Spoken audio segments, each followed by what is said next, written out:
everyone! Welcome back to DepEd TV. I am Miss DJ and I'm going to be your study buddy for today.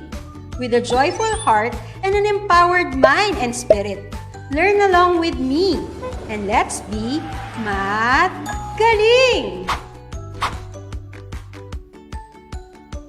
So now, bring out your pen and your self-learning module as we demystify the mathematical world of sets.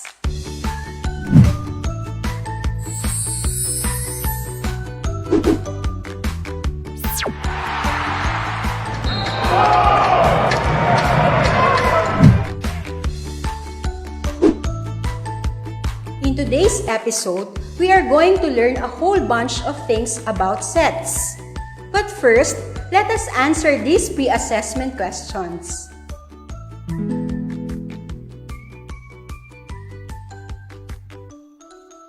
You have 3 seconds to answer each question. Timer! 1. Which of the following is a well-defined set? A. A set of beautiful sceneries. B. A set of good basketball players. C. A set of Philippine presidents. D. A set of successful leaders. Timer!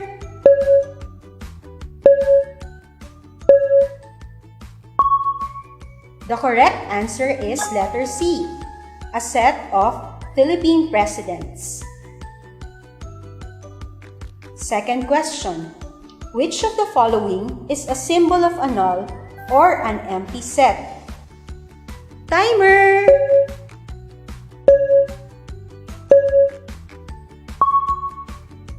The correct answer is letter D. That is the symbol for a null or an empty set. Third question. Which symbol is used to indicate the intersection of sets? Timer!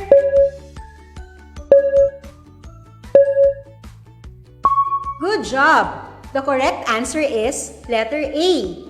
This is the symbol to indicate the intersection of sets. Fourth question. The following is a subset of set R which contains the letters N, E, and W except A.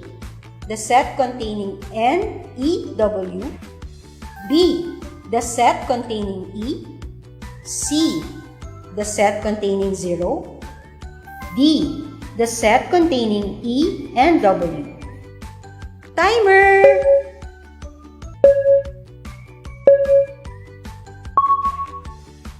So, what is your answer? Perfect! The correct answer is letter C. For our fifth and last pre-assessment question, which of the following set has the cardinality equals to 5? Is it A? Set A is the set of counting numbers less than 5. B. Set B is the set of letters in the word razor. C. Set C is the set of positive multiples of 5. Or D. Set D is the names of the fingers. Timer!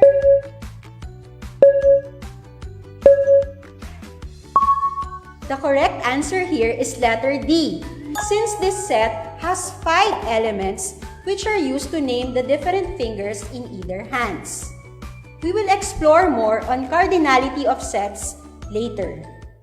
Triangles have been regarded as a symbol of the Trinitarian belief by Christians, while a Filipino song entitled Tatsulok, originally performed by Buklod and popularized by Bamboo, has politically used it to symbolize inequalities in our society. Now, how do we describe a triangle? First, it has 3 sides. It has 3 interior angles whose sum is always equal to 180 degrees, and its shape is recognizable as one with a base, and opposite it is a vertex of the triangle, which for certain types of triangle is referred to as its apex. In this collection, which does not belong to the group? Correct. The odd one out is the four-sided figure placed on the fourth spot. Now, what is the term used for the collection of objects or quantities? In mathematics, a well-defined group or collection of objects that share the same characteristics is called set. The objects found in the set are called elements. A set can be named using capital letters from A to Z. And we use braces to group the elements of the set separated by commas. If a set contains many elements, we often use T dots called ellipses. Note that in listing the elements in the set, each distinct element is listed once and the order of the element does not matter. This means that a set can be written in different order but shall pertain to the same set, like in set J, which are the letters in the word idol. This set is the same as set J, which contains L, O, D, I. To understand what makes sets well-defined, let me give you some examples. First, set M is the set containing primary colors, and we read this as set M contains the elements red, yellow, and blue. Second, set S is the set of letters in the word Sipnayan. Set S contains the element S, I, P, N, A, and Y. And set E is the set of all even numbers. Thus, set E contains the elements 2, 4, 6, 8, and so on. Here, on the other hand, are not well-defined sets. The set of famous dancers, the set of honest people, the set of punctual students in your class. Why? Because our view of fame, honesty, and punctuality may be subjective. So, we could come up with different lists of famous, or honest, or punctual people. As my way to confirm that you have learned something from our discussion, let us answer the following questions. Match the descriptions in column A with the word or words being described in column B. Write your answer in the space provided. Number 1. These are the objects contained in the set. The correct answer is letter E. Elements are the objects contained in the set. Number 2. A well-defined group or collection of objects that share common characteristics. That is letter B. Set is a well-defined group or collection of objects that share common characteristics. Number 3. It is represented by 3 dots, which is used to indicate that a set has many or infinite elements. The correct answer is letter C. Ellipsis. Ellipsis is represented by 3 dots, which is used to indicate that a set has many or infinite elements. Number 4. A symbol used to group the elements of a set. The correct answer is letter D. The brace symbol is used to group the elements of a set. Now, we shall go deeper into sets and relationships in sets. But first, let us add the following words to our vocabulary to be able to express ourselves concisely and proficiently in the language of sets. The words are subset, universal set, empty set, cardinal number of sets, and disjoint sets. Let me give you a concrete example. The given is set A contains the number 0, 1, 2, 3, 4, 5, 6, 7, 8, 9, 10. From this, we need to find 1, the set of odd numbers. 2. The set of all factors of 10. 3. The set of multiples of 4. And 4. The set of negative integers. Let's say, in this case, A is the universal set. If you form another set from set A, say set O, consisting only of the set of odd numbers from 1 to 10, then we can say that set O is a subset of set A. Please take note that a set is a subset of another if each of the elements of the former is an element of the latter. Again, using the same set A, let's say we have two more sets that are subsets of set A. These are set O and set B. We see here that set O and set B are disjoint sets because they do not have elements in common. How about number 4 in the given problem? Can we draw out negative integers from our given set, set A? Okay, none. The empty set or null set is denoted by a circle slashed with a slant line in the middle.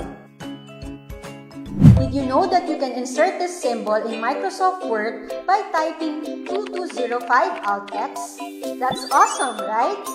And lastly, the cardinal number of a finite set A is the unique counting number n, such that the elements of set A have one-to-one correspondence with the elements of the set 1, 2, 3, ellipsis up to n.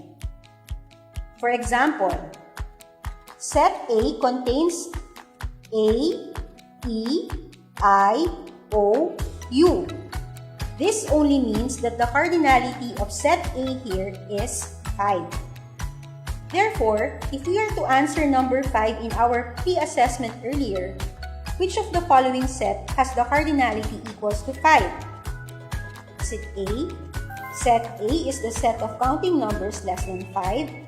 Set B is the set of letters in the word racer. Set C is the set of positive multiples of 5. Or D, set D is the set of names of the fingers. What is the correct answer?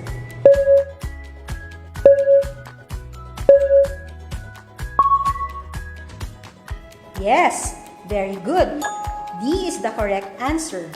Unlike the other sets, the cardinality of set D is 5. Set A has 4 elements. That is, set A contains the elements 1, 2, 3, 4. Set B has also 4 elements. Because although racer is a 5-letter word, the element R must only be written once. Thus, set B has elements R, A, C, E. On the other hand, the third set, set C, has infinite elements. Thus, its cardinality is not also equal to 5. Option D has a total of 5 elements, namely thumb, index finger, middle finger, ring finger, and pinky. To completely grasp this concept, let us have more examples. In this activity, we need to find the cardinality of the following sets. Set R is the set of letter in the word difficulty. To solve it, you need to list down all the letters in the word difficulty regardless if the letter repeats. Set R contains the elements D, I, F, C, U, L, T, and Y. Therefore, the answer is N of R is equal to 8. Set M is the set of odd numbers between 1 and 3. 1 and 3 are consecutive odd numbers, and there are no more odd numbers between them. So, set M has no elements, and the answer is N of M is equal to 0. Set K is the set of counting numbers less than 5. To solve, you need to list down all the numbers less than 5. So, K contains the elements 1, 2, 3, 4.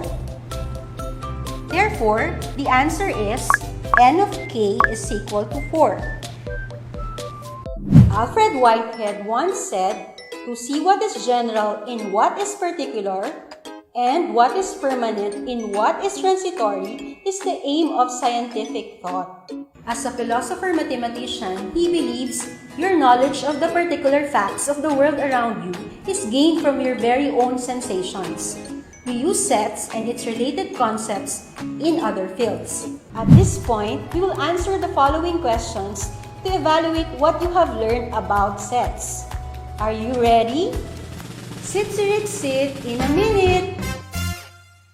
Can you try answering the following for just a minute? Select the letter that corresponds to the correct answer. Timer! First question.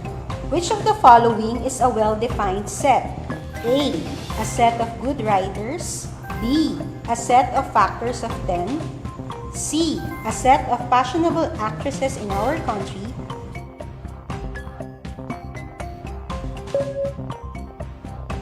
Number 2.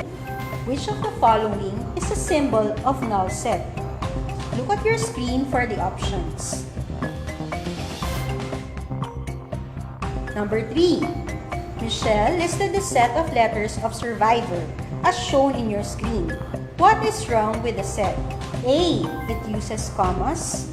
B. It uses braces. C. Some objects in the list are not listed once. Or D. A lowercase letter is used to represent the name of the set.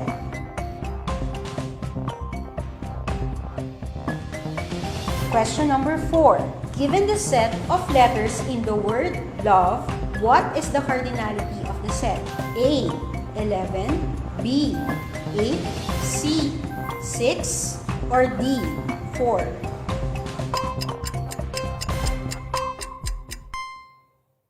Let's check your test.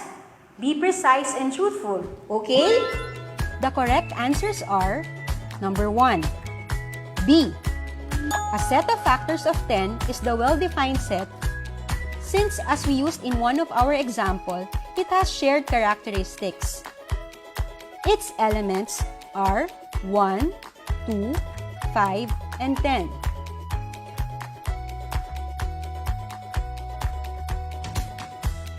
Number 2.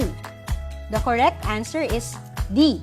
A symbol for null set is a circle slashed with a slant line in the middle.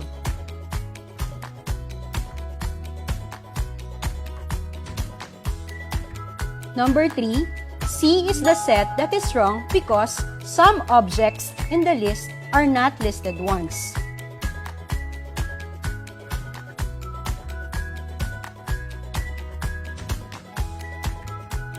For number 4, the correct answer is D. 4 is the cardinality of the set of letters in the word love.